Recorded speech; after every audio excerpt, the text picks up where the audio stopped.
Hello students, drawing theory RBSE channel में आपका स्वागत है। आज मैं आपको राजस्थान माध्यमिक शिक्षा बोर्ड पाठ्यक्रम के विषय चित्रकला कक्षा 12 अध्याय 2 मुगल चित्र शैली के भाग 1 को समझाऊंगी और पढ़ाऊंगी। भाग 1 के अंतर्गत भारत में मुगलों का प्रवेश, हुमायूं का कला प्रेम और अकबर कालीन चित्रकला की विशेषताओं को विस्तार से बताऊंगी। स्टूडेंट्स, इस अध्याय को शुरू करने से पहले मैं आपको बताना चाहूँगी कि इस अध्याय में से बोर्ड परीक्षा में 2.5 अंक के प्रश्न आते हैं। पिछले जो प्रश्न पत्र हैं उनको देखने से ये समझ में आता है कि इस अध्याय में से 2 अंक का एक प्रश्न आने की संभावना रहती है और एक चौथाई अंक के 2 प्रश्न आने की संभावना रहती है।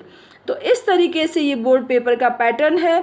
अब मैं ले चलती हूँ आपको इस अध्याय की तरफ, मुगल चित्र शैली भाग 1 की तरफ। मुगल चित्रकला क्या है, मुगल चित्र शैली किसे कहा जाता है, इसको समझने और पढ़ने से पहले सबसे पहले हमें देखना होगा भारत में मुगलों के प्रवेश को, भारत में मुगलों की ऐतिहासिक पृष्ठभूमि को। मैं ले चलती हूँ आपको 15वीं शताब्दी की तरफ। 15वीं शताब्दी में भारतीय चित्रकला में परिवर्तन शुरू हुआ। 1526 में भारत में बाबर ने पानीपत के युद्ध में विजय प्राप्त की और दिल्ली का शासक बना। जब 15वीं शताब्दी थी उसमें भारतीय चित्रकला में परिवर्तन शुरू हुआ। उससे पहले जो चित्रकलाएं चल रही थी उनमें एक नई तरह की शैली हमें देखने को मिलती है। उसका कारण है भारत में मुगलों का प्रवेश। 1526 ईस्वी में भारत में बाबर ने पानीपत का युद्ध किया और विजय प्राप्त करने के बाद वो दिल्ली का शासक बन गया। इस तरह भारत में मुगलों का प्रवेश हुआ। सबसे पहले बाबर था, वो ईरान से भारत आया था और भारत में मुगलों का प्रवेश हो गया। बाबर की जो माता थी वो मंगोल वंश की थी, इसीलिए इन्हें मुगल कहा गया। मंगोल वंश की होने की वजह से उनके जितने भी वंशज थे, जैसे बाबर, हुमायूं, अकबर, जहांगीर, शाहजहां और आगे तक के जितने भी शासक थे, उन सभी उनके वंशजों को मुगल कहा गया। तो मुगल शासकों जैसे बाबर, हुमायूं, अकबर, जहांगीर, शाहजहां के संरक्षण में बनी चित्रकला मुगल चित्रकला कहलाई। ये जो सभी संरक्षक थे, जो शासक थे, इनके काल में जो चित्र शैली का विकास हुआ उसे मुगल चित्रकला कहा जाता है। अब मैं ले चलती हूँ आपको पहले भारतीय मुगल शासक की तरफ कि भारत में मुगलों का प्रवेश हुआ। सबसे पहले बाबर भारत आया था। बाबर ने 1526 में भारत में प्रवेश किया एवं 1530 में बाबर की मृत्यु हो गई। बाबर चित्रकला में रुचि रखता था। बहुत ही कम समय के लिए बाबर ने भारत में शासन किया और बाबर चित्रकला में रुचि रखता था। इसके उदाहरण हमें देखने को मिलते हैं कि एक ईरानी चित्रकार था बेहज़ाद, जिसे पूर्व का राफेल कहा जाता है, उसकी और शाह मुजफ्फर, 2 ईरानी जो महत्वपूर्ण चित्रकार थे, उन चित्रकारों की बाबर चित्र देखता था और उनकी समीक्षा करता था। आगे बढ़ते हैं। अपनी आत्मकथा थी जिसमें वो अपने बारे में उसने वर्णन करवाया, उसका नाम था तुज़ुक-ए-बाबरी। एक ग्रंथ है तुज़ुक-ए-बाबरी में उसने चित्रकारों की प्रशंसा की थी। युद्धों में व्यस्त रहते हुए भी वो चित्रकला के प्रति रुचि रखता था और चित्रकारों के चित्र देखकर उनकी प्रशंसा करता था। अब हम बढ़ते हैं हुमायूं की तरफ। बाबर का पुत्र है हुमायूं। हुमायूं के कला प्रेम को देखेंगे हम। हुमायूं कला प्रेमी था। उसका जीवन युद्धों में बीता। युद्धों में वह अपने लश्कर में चित्रकार रखता था। युद्धों में लश्कर में चित्रकार रखने का तात्पर्य है कि युद्धों में जितने सैनिक हैं, साजो सामान है, घुड़सवार हैं, उनके साथ साथ वो चित्रकार भी रखता था, जिससे वो चित्रकारों को युद्ध स्थल पर ले जाकर वहाँ के दृश्यों को चित्रित करवा सके। आप इस तरफ का एक ये चित्र देख रहे हैं जिसका नाम है हमजा नामा। यह चित्र ईरानी शैली में बना हुआ है क्योंकि हुमायूं स्वयं भी ईरान से आया था और हुमायूं के दरबार में जो चित्रकार थे वो भी ईरानी थे। तो इस चित्र को जब हम देखेंगे तो यह चित्र एक दुर्ग के अंदर का दृश्य है। यहाँ पे दुर्ग का एक दरवाज़ा बना है और ये चारों तरफ की बाउंड्री दर्शाई गई है। इसमें बहुत सारी आकृतियों को हाथों में तलवार लिए हुए मुगल वेशभूषा और मुगल परिवेश में यहाँ पे चित्रित किया गया है। आप देखेंगे कि यहाँ पे ये जो युद्धों का दृश्य है उसमें बहुत सारी आकृतियों को एक छोटे से चित्र में चित्रित कर देना मुगल कला की विशेषता है। अत्यधिक भीड़ भाड़, चटकीले रंगों का प्रयोग, ये सारी विशेषताएं का प्रयोग करते हुए हुमायूं के काल में ये चित्र बना है। चित्र का नाम है हमज़ानामा। अब हम बढ़ते हैं हुमायूं के कला प्रेम की तरफ।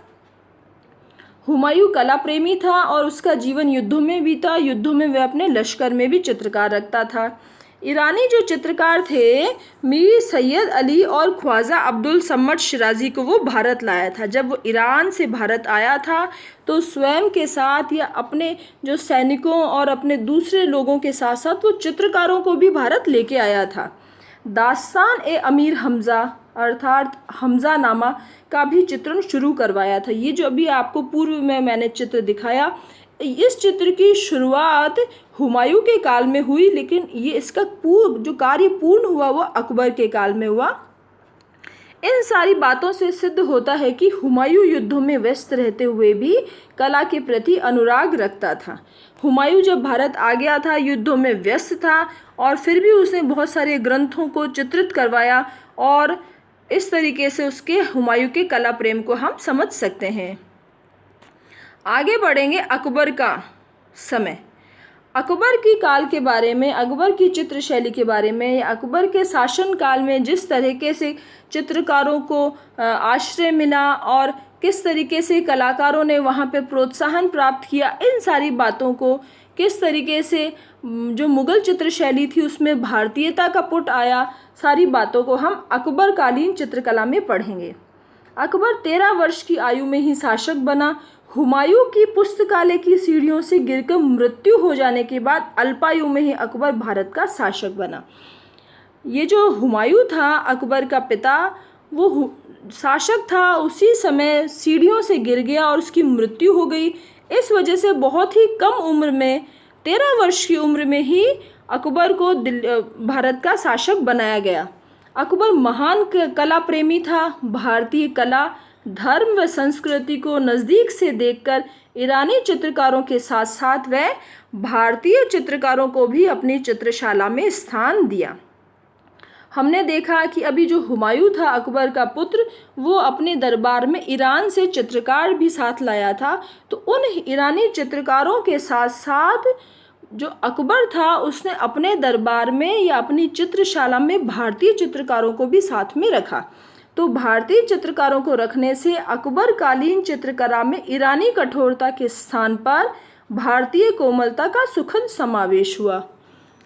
अकबर से पूर्व तक जो मुगल जिस चित्र शैली का विकास हुआ था वो पूर्ण रूप से ईरानी थी, लेकिन अकबर के काल में भारतीय चित्रकार भी चित्रशाला में रहे और उन्होंने भी चित्रण किया। इसलिए मुगल कालीन जो चित्रकला थी, अकबर कालीन चित्रकला थी, उसमें भारतीय कोमलता का समावेश हुआ। मुगल इतिहासकार अबुल फजल ने अपनी पुस्तक आईने अकबरी में लिखा है कि अकबर बाल्यकाल से ही चित्रकला में रुचि रखता था। मुगल कालीन एक इतिहासकार है अबुल फजल, जो अपने लेख और अपने ग्रंथों के माध्यम से अकबर कालीन जो शासन था जिसका उसमें वर्णन किया हुआ था, तो उसने अबुल फजल ने एक ग्रंथ का नाम रचना की थी जिसका नाम था आईने अकबरी। तो आईने अकबरी में उसने अकबर के बारे में कहा था कि बहुत ही बचपन से ही, बाल्यावस्था से ही अकबर को चित्रकला में बहुत रुचि रखती थी। अकबर स्वयं चित्रकला सीखता था और चित्रशालाओं में जाता था और चित्रकारों से स्वयं के चित्र भी बनवाता था, जिसे हम शबीह कहते हैं। अब देखेंगे हम अकबर का कला प्रेम। अकबर ने पिता के दरबार में ईरानी चित्रकारों से चित्रकला सीखी। अकबर स्वयं चित्रशालाओं में जाकर चित्र देखता था एवं स्वयं के चित्र भी बनवाता था। चित्रकारों को उनके हुनर पर अकबर विभिन्न उपाधियों से सम्मानित करता था। आगे बढ़ने से पहले अकबर कालीन एक चित्र को हम देखेंगे। इस चित्र को जब हम देखते हैं तो इस चित्र का नाम है अनवर ए सुहेली। इसे हम पंचतंत्र की कहानियाँ भी कह सकते हैं।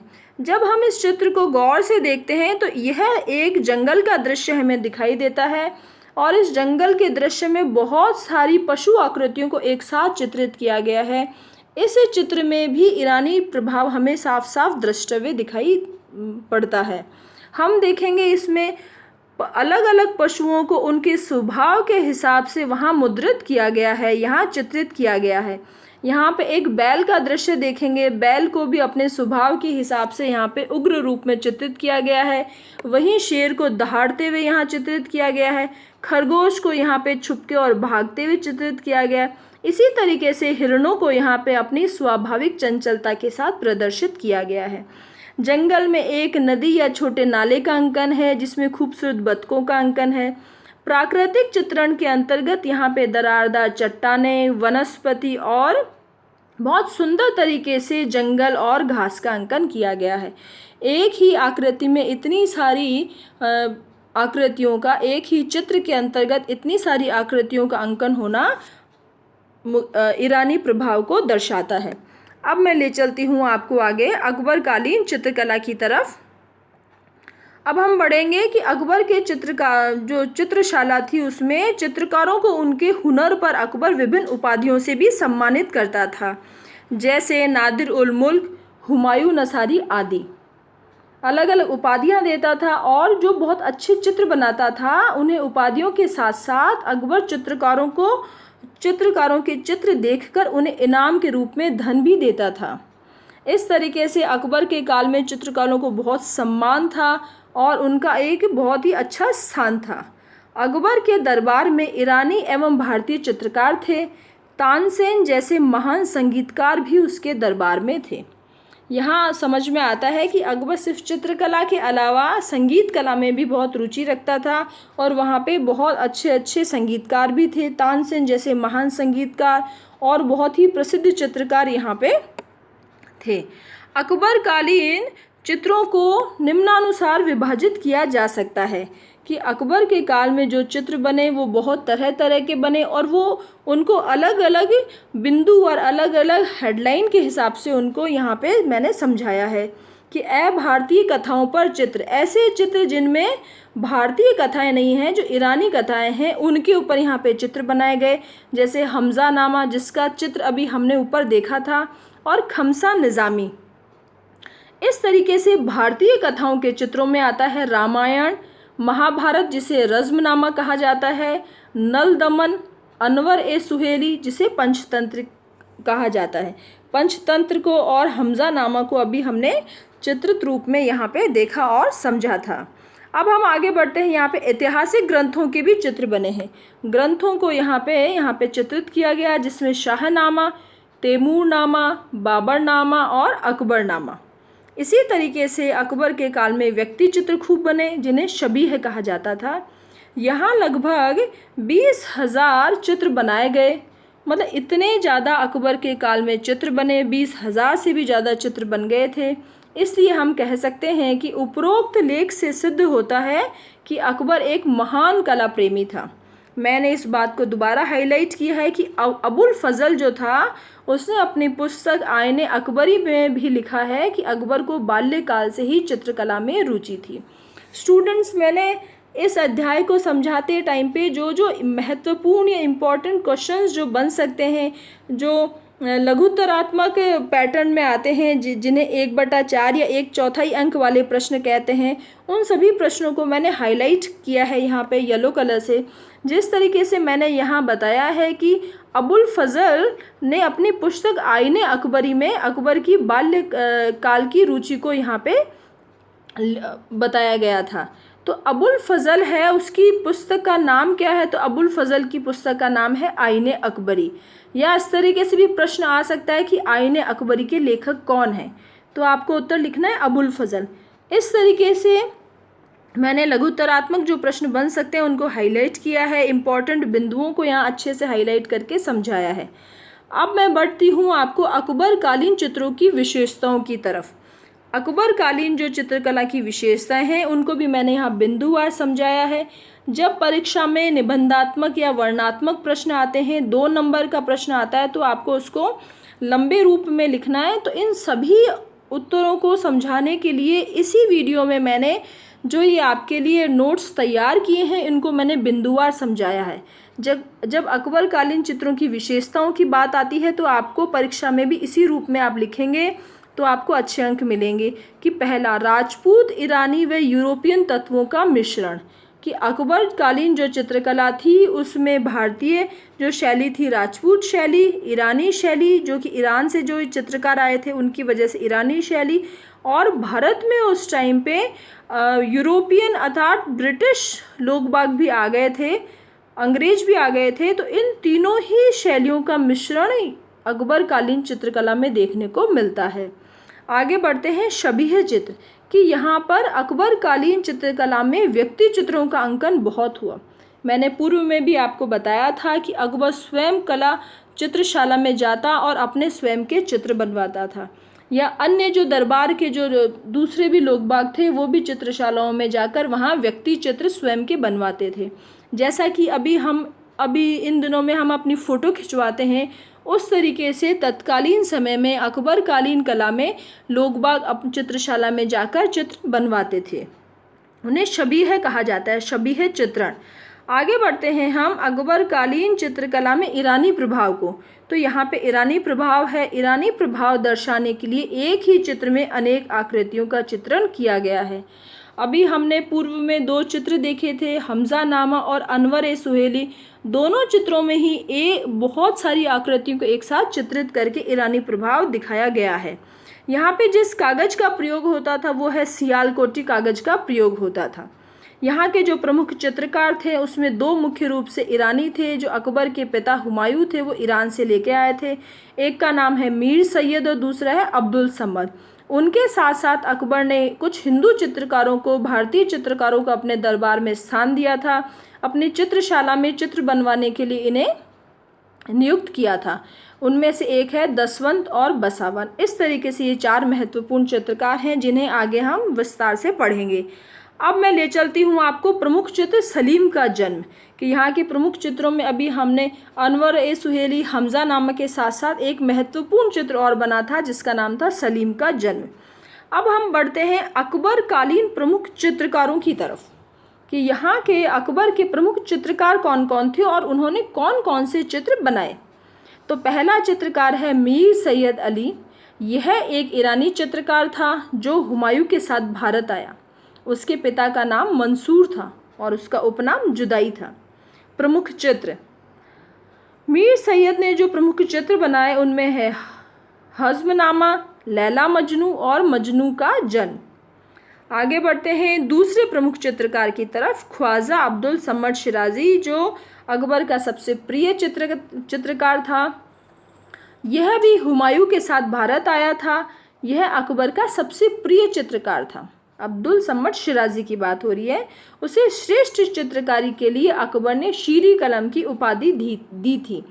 जैसा हमने पहले भी पढ़ा कि अकबर के काल में जो चित्रकार बहुत ही अच्छा चित्र बनाता था उसे अकबर विभिन्न उपाधियों से सम्मानित करता था और उन्हें अधिक धन भी देता था। तो इस तरीके से जो ख्वाजा अब्दुल समद जो था उनकी श्रेष्ठ चित्रकला के लिए उन्हें शीरी कलम या शिराजी की उपाधि दी गई। आगे बढ़ते हैं दसवंत की तरफ। यह अकबर का श्रेष्ठ हिंदू चित्रकार था। उसने ख्वाजा अब्दुल समद से चित्रकला सीखी। महाभारत, जिसे रज़्मनामा भी कहते हैं, के सुंदर चित्र बनाए।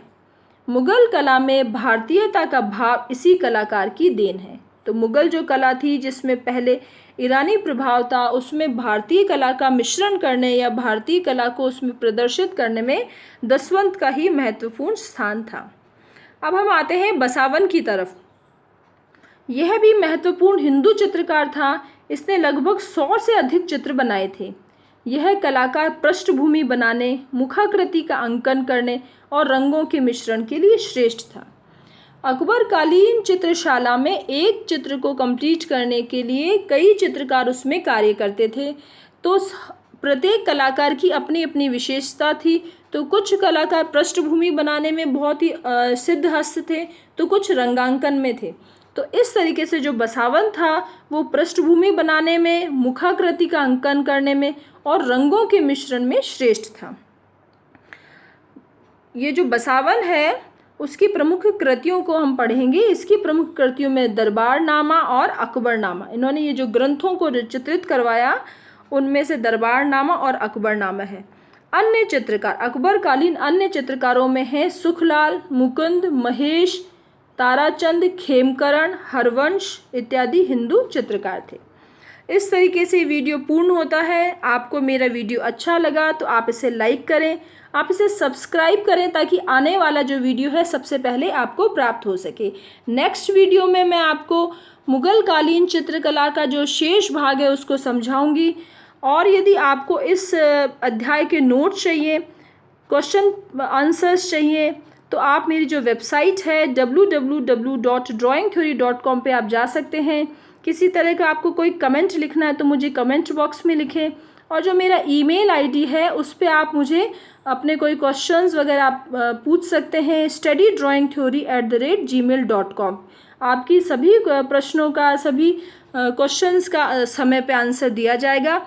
Thank you very much. Board की बहुत बहुत शुभकामनाएं।